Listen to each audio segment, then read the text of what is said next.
ಹೌದಾ? ಈ ಮುಂದುವರಿಯಲಿ. ಅಕ್ಷರಾಭ್ಯಾಸ ಹಾಗಲ್ವ? ಅವಳ ಮುಖ ನೋಡುವಾಗ ನನಗೆ ಒಂದು ತರ ನಾಚಿಕೆ ನೆನಪಿಸಿಕೊಳ್ಳಂತೆ.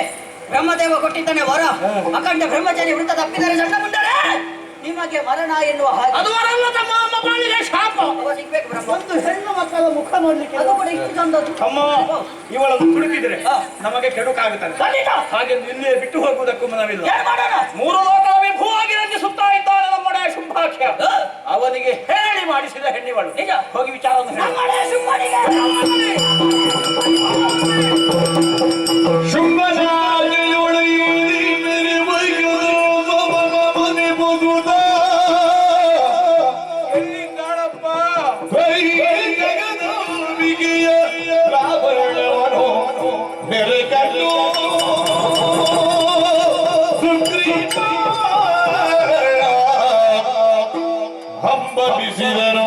ಶಿವ ಶಿವ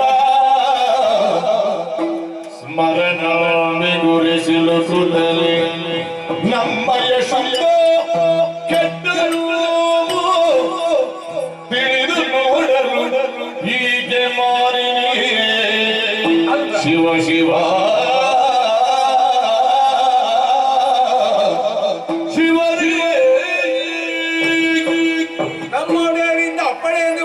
ಬಂದು ನಿಂತಹ ಸ್ಥಳವೆಂದರೆ ಇದುವೇ ಕದಂಬಾವನ. ಆದರೆ ಇಲ್ಲಿಗೆ ಬಂದಾಕ್ಷರವೇ ಕದಂಬಾವನ ಹೌದು ಅಲ್ವ ಎಂಬ ಅನುಮಾನವೇ ಹುಟ್ಟುತ್ತಾ ಇದೆ. ಕದಂಬಾವನ ಪರಿಚಯ ನಮಗೇನು ಪ್ರಥಮವಲ್ಲ.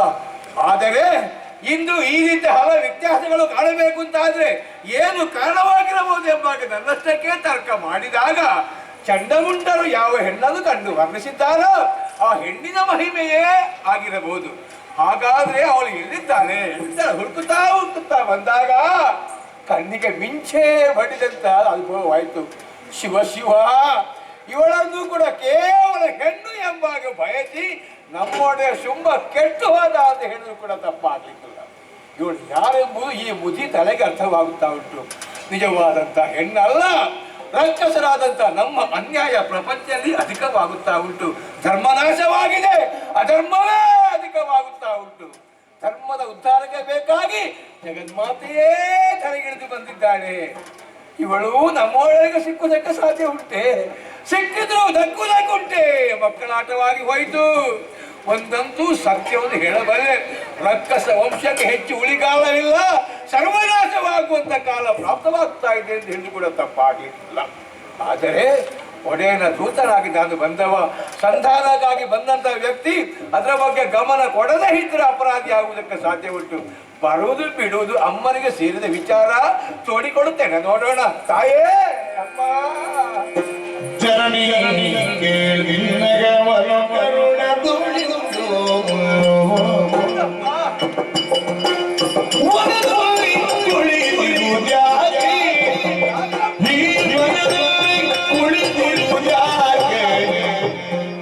ಸನುಮತವನ್ನು ಇದು ನಿನಗೆ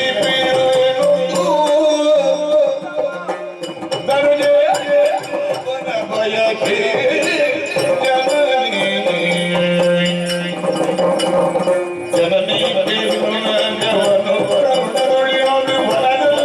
ಉಳಿದಿರುವುದಾಗೆ ಜನನಿ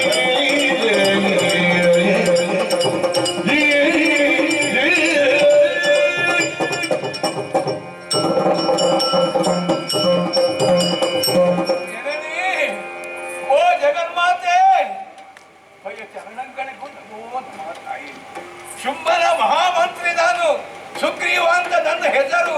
ಶೋಣಿತಾಪುರದ ಹಳೇ ತಲೆ ಇರುವುದು ನಾನೇ ಅಮ್ಮ. ಇಲ್ಲಿಗೆ ಬರಬೇಕು ಅಂತಾದ್ರೆ ನನ್ನ ಇಚ್ಛೆ ಪ್ರಕಾರ ಬಂದವನಲ್ಲ ಅಮ್ಮ. ಒಡೆಯನಪ್ಪಣೆ ಪ್ರಕಾರ ಸಂಧಾನಕ್ಕೆ ಬೇಕಾಗಿ ನಾನು ಬರಬೇಕಾಯ್ತು. ನಮ್ಮವರೇ ಆದಂತ ಚಂಡಮುಂಡರು ಇಲ್ಲಿಗೆ ಬೇಟೆಗೆಂಬಾಗ ಬಂದಿದ್ದರು. ನಿಮ್ಮನ್ನು ನೋಡಿದರು, ನಿಮ್ಮ ಸೌಂದರ್ಯದ ಬಗ್ಗೆ ಒಡೆಯನ ಮುಂದೆ ವರ್ಣಿಸಿ ಬಿಟ್ಟಿದ್ದಾರೆ ತಾಯೇ. ಇದನ್ನು ಕೇಳಿದಂತ ನಮ್ಮ ಒಡೆಯ ಸಂಸಾರದ ಬಗ್ಗೆ ಇದುವರೆಗೂ ಗಮನ ಕೊಡದಂತ ಆತ ಮದುವೆಯಾಗಬೇಕು ಎಂಬಾಗೆ ವರದಾಗಿ ನಿಂತಿದ್ದಾನೆ. ಅಪ್ಪ, ಗಂಡಾರಣ್ಯ ಕ್ರೂರ ಪ್ರಾಣಿಗಳು, ನಮ್ಮಂತ ರಾಕ್ಷಸರು ತಿರುಗಾಡುವ ಈ ಕಾಡಿನಲ್ಲಿ ನಿರ್ಗತಿಗಳಂತ ಒಬ್ಬಂಟಿಗಳ ಸುಮ್ಮನಾಗಿ ಕುಳಿತುಕೊಂಡು ಸರಿಯಲ್ಲವಮ್ಮ. ನಮ್ಮ ಒಡೆಯನ ಮದುವೆ ಆಗುವುದಕ್ಕೆ ಬೇಕಾಗಿ ಬರ್ಬೇಕಮ್ಮ. ಆ, ಆ, ಆ.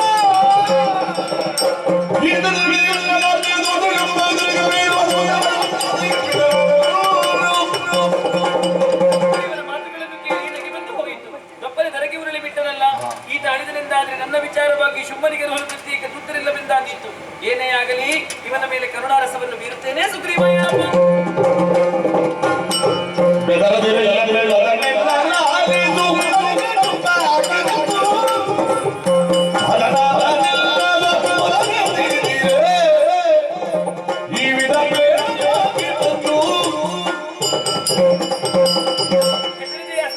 ಹೌದು ತಾಯೇ, ಅರಣ್ಯದಲ್ಲಿ ಕುಳಿತಂತ ನಾರಿಯ ಅಬಲೆಯನ್ನು ಅರ್ಥೈಸಿಕೊಂಡನೇ ಶುಂಭ. ನಿಜ. ಯುದ್ಧದ ವಿಚಾರವನ್ನು ಚಂಡಮುಂಡರಲ್ಲಿ ತಿಳಿಸಿದ್ದೆ. ಹಾ, ಹಾ. ಯುದ್ಧಕ್ಕಾಗಿ ಶುಂಭನೆ ಬರಬಹುದು ಎನ್ನುವಂತ ನಿರೀಕ್ಷೆ ಇದ್ದವಳು ನಾನು. ಬರಲಿಲ್ಲ. ಸಂಧಾನಕ್ಕಾಗಿ ನಿನ್ನನ್ನು ಕಳುಹಿಸಿದ್ದಾನೆ. ಹೌದಮ್ಮ. ಸಂಧಾನವನ್ನೇ ಮುರಿದಿದ್ದೇನೆ. ಆ. ಯುದ್ಧವೇ ಬದ್ಧ ಎನ್ನುವಂತಹ ತೀರ್ಮಾನದಲ್ಲಿ ನಾನಿದ್ದೇನೆ. ಆ. ಹೋಗಿ ನಿನ್ನ ಒಡೆಯರಲ್ಲಿ ಹೇಳು. ಏನಪ್ಪಣೆ ತಾಯಿ? ಸಾಮಾನ್ಯ ಹೆಣ್ಣೆಂಬ ತಾತ್ಸಾರ ಬೇಡವಂತೆ. ಆ. ಯುದ್ಧದ ವಿಚಾರದಲ್ಲಿ ಶುಂಭ ಬಲಾಢ್ಯನೇ, ಆ. ಅವನ ತಮ್ಮ ನಿಶುಂಭ ಬಲಾಢ್ಯನೇ, ಆ. ಪ್ರತ್ಯಕ್ಷ ಶಂಭುವೇದರಿಗೆ ಇಳಿದು ಬಂದರೂ ಕೂಡ ರಣಕ್ಕಾಂಜುವುದಿಲ್ಲವಂತೆ. ಹೋಗಿ ಸ್ಪಷ್ಟವಾಗಿದೆ. ಇದನ್ನ